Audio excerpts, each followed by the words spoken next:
আমি কি পূর্ববর্তী কবিদের চাইতে আর একটু বেস্ট ভালো কবি নাকি? কেন হলো? আমার গুণে যদি হইতো তাহলে হইতো না। এটা কোরআনের একটা মুজিজা হিসেবে আল্লাহর ইচ্ছায় হয়েছে বলে হয়েছে, বলেন সুবহানাল্লাহ। এটা করতে গেলে কাব্য মান ঠিক থাকতে হবে, সাহিত্য মান ঠিক থাকতে হবে, ভাষার মান ঠিক থাকতে হবে, আরবি থেকে বাংলায় অনুবাদের বালাগাত, ফাসাহাত, নাহু, সরফের কায়দা কানুন ঠিক থাকতে হবে। আল্লাহর কালাম হিসেবে এর মর্যাদা, এর গভীরতা, এর বিস্তৃতি, এর যে পরিমণ্ডল, এর যে পরিসর, এর যে উচ্চতা, এর যে আভিজাত্য, এর যে মহত্ব, গুরুত্ব, তাৎপর্য, সৌন্দর্য, লালিত্য রক্ষিত থাকতে হবে। শুরু থেকে শেষ পর্যন্ত ধারাবাহিক হতে হবে। প্রত্যেকটা আয়াতের স্বতন্ত্র স্বতন্ত্র আলাদা অনুবাদ হইতে হবে। ভাবানুবাদ দিয়া চালায় দিলে হবে না, মৌলিক অনুবাদ হইতে হবে। আর অনেকগুলি শর্ত আছে। এই সব শর্তগুলি সামঞ্জস্যপূর্ণভাবে করে এই কাজটা করার সাহস কোনো আল্লাহর বান্দা করবেন না, এটা তো স্বাভাবিক, ঠিক কিনা বলেন? ব্যাপারটা তো কোরআন, কবির পাণ্ডিত্য দিয়ে এটা হবে না। কোরআনের লাইনে আল্লাহ যে কথাটা, যে ভাষায়, যে ভাব দিয়ে যতটুকু প্রকাশ করেছেন সব ঠিকঠাক রেখে ততটুকুর মধ্যেই কবিতার লাইন আপনার মিলতে হবে। আপনি একটা লাইন বাড়ানো কমানো ইচ্ছা মতো, এটা তো সুযোগ নাই, ঠিক কিনা?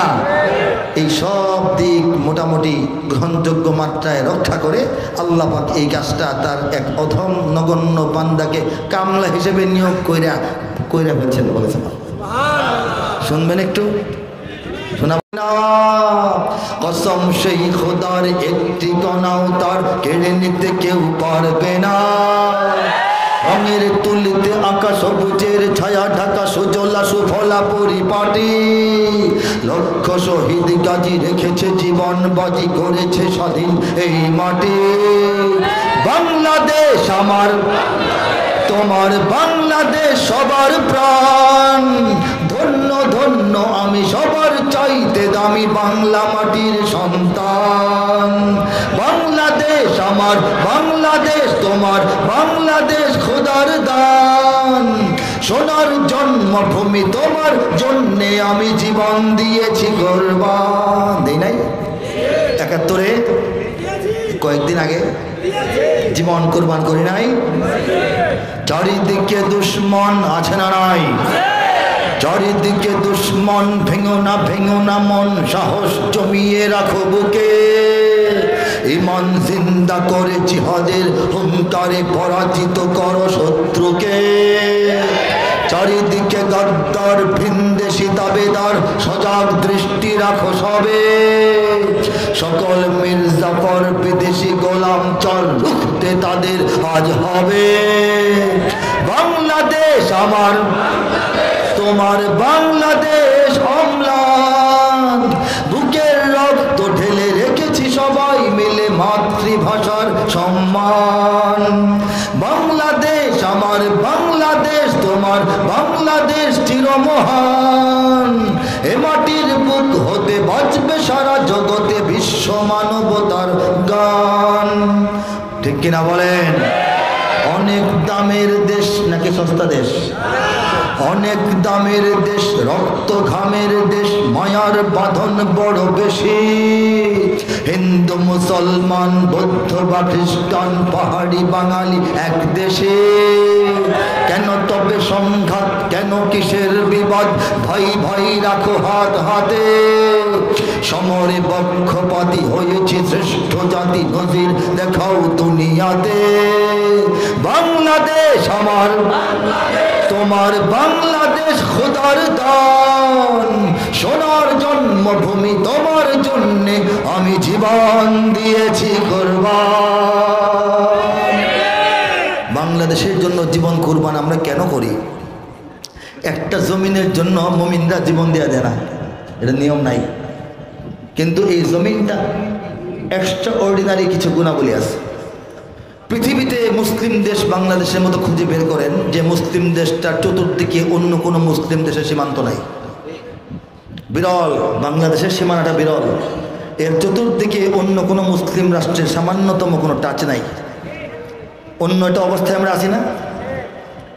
অন্যান্য মুসলিম দেশ সুখের কথা দুঃখের কথা কানাকানি সলা পরামর্শ করার মতো বন্ধু আছে, আমাদের নাই, ঠিক কিনা বলেন? বিশাল এক পৌত্তলিক মুশরিক রাষ্ট্র দ্বারা পরিবেষ্টিত বাংলাদেশ। সেই বাংলাদেশের শতকরা 94.6%, 94.6% মানুষকে আল্লাহ পাক মুসলমান বানিয়েছে। বলেন সুবহানাল্লাহ। হযরত আদম আলাইহিস সালামের 2 সন্তানের একজন গোমরাহ হয়ে গেছে, তার ঈমান নসিব হয় নাই। হযরত নূহ আলাইহিস সালামের একটা সন্তান চোখের সামনে ডুবে মরে গেছে, ঈমান নসিব হয় নাই। হযরত লূত আলাইহিস সালামের স্ত্রী কাফেরদের সঙ্গে কাফের অবস্থায় ধ্বংস হয়ে গেছে, ঈমান নসিব হয় নাই। হযরত ইব্রাহিম আলাইহিস সালামের পিতা ঈমান নসিব হয় নাই। আমাদের নবীর আপন চাচা ঈমান নসিব হয় নাই। ঈমান কি সহজ না কঠিন? সেই কঠিন ঈমান বিনা কষ্টে, বিনা খরচে, বিনা চেষ্টায়, বিনা চিন্তায়, বিনা কামনায়, বিনা চাওয়ায়, বিনা দোয়ায় আল্লাহ পাক আমাদেরকে মাগনা দান করেছেন। বলে সুবহানাল্লাহ। মাগনার মানে কি অযথা? ফ্রি দিয়েছেন মানে কি অযথাই দিয়েছেন না যথাযথ কারণ আছে? সেই কারণটা হচ্ছে আল্লাহ চান পৃথিবীর চোখের আড়ালে বাংলাদেশটা তিলে তিলে ক্রমে ক্রমে ইসলামের এক শক্তিশালী দুর্গে পরিণত হোক, ঠিক কিনা? সেদিকে আমরা যাচ্ছি, সেই ইসলামের দুর্গের সৈনিকরা হাল তুলব। লিল্লাহি তাকবীর, লিল্লাহি তাকবীর। সঙ্গীতে যাব, এর আগে 2-3 মিনিট আপনাদের সময় নিচ্ছি। একটি গ্রন্থের সঙ্গে আপনাদের পরিচয় করিয়ে দেব ইনশাআল্লাহ। এই গ্রন্থটির নাম হচ্ছে আল কোরআনের কাব্যানুবাদ। আল কোরআনের কাব্যানুবাদ মানে সম্পূর্ণ কোরআনটার কবিতার ভাষায় অনুবাদ। বলেন সুবহানাল্লাহ। পৃথিবীতে কোরআনের ইতিহাস 1500 বছরের, কিন্তু এই কোরআন বল হুয়া কুরআনুম মাজিদ ফি লাওহিম মাহফুজ, সৃষ্টির আরো 50,000 বছর আগে আল্লাহ কোরআন শরীফ লিখে থয়ে দিয়েছেন। বলেন সুবহানাল্লাহ। কিন্তু দুনিয়াবাসীর জন্য এই কোরআন প্রেসক্রিপশন আকারে কমপ্লিট কোড অফ লাইফ হিসাবে, পূর্ণাঙ্গ জীবন বিধান হিসেবে দুনিয়াতে আসতে শুরু করেছে আজ থেকে 1500 বছর আগে, ঠিক কিনা বলেন? এই 1500 বছরের কোরআনের ইতিহাসে গোটা বিশ্বের বুকে অনেক দেশে অনেক ভাষায় কোরআনুল কারীমের পূর্ণাঙ্গ অনুবাদ এবং তাফসীর গ্রন্থ রচিত হয়েছে। বলি সুবহানাল্লাহ। এই তো বছর 2 আগে কোরিয়ান ভাষায় কোরআনের তর্জমা এক আলেম করেছেন, কোরিয়ান আলেম। কোরিয়ার লোকেরা, সাউথ কোরিয়া, নর্থ কোরিয়া, সেসব এলাকার লোকেরা এখন তাদের ভাষায় কোরআনের তর্জমা পড়তে পারে, বলি আলহামদুলিল্লাহ। কিন্তু গোটা পৃথিবীতে কোরআনের ইতিহাসে কোরআনের কাব্যিক অনুবাদের কাজটা বিরল, সুদূর পরাহত, কঠিন, জটিল, দুঃসাহসিক, অভাবনীয়, অকল্পনীয়, অসম্ভব প্রায়। সাহস কেউ করে নাই, করলে হয় নাই, শুরু করলে শেষ হয় নাই, শেষ হইলে ঠিকঠাক মতো হয় নাই, বিশুদ্ধ হয় নাই। আল্লাহ রব্বুল আলামিন নিজের চাওয়া, নিজের ইচ্ছায়, নিজের ফয়সালায়, নিজের রহমতে, নিজের সাহায্যে তার এক নগণ্য বান্দার হাতে বাংলা ভাষায় পৃথিবীতে সম্পূর্ণ কোরআনের কাব্যিক অনুবাদের কাজ করিয়ে নিয়েছেন। আমি কি পূর্ববর্তী আলেমদের চাইতে বড় আলেম? আমি কি পূর্ববর্তী কবিদের চাইতে আর একটু বেস্ট ভালো কবি নাকি? কেন হলো? আমার গুণে যদি হইতো তাহলে হইতো না। এটা কোরআনের একটা মুজিজা হিসেবে আল্লাহর ইচ্ছায় হয়েছে বলে হয়েছে। বলেন সুবহানাল্লাহ। এটা করতে গেলে কাব্যমান ঠিক থাকতে হবে, সাহিত্য মান ঠিক থাকতে হবে, ভাষার মান ঠিক থাকতে হবে, আরবি থেকে বাংলায় অনুবাদের বালাগাত, ফাসাহাত, নাহু, সরফের কায়দা কানুন ঠিক থাকতে হবে। আল্লাহর কালাম হিসেবে এর মর্যাদা, এর গভীরতা, এর বিস্তৃতি, এর যে পরিমণ্ডল, এর যে পরিসর, এর যে উচ্চতা, এর যে আভিজাত্য, এর যে মহত্ব, গুরুত্ব, তাৎপর্য, সৌন্দর্য, লালিত্য রক্ষিত থাকতে হবে। শুরু থেকে শেষ পর্যন্ত ধারাবাহিক হতে হবে।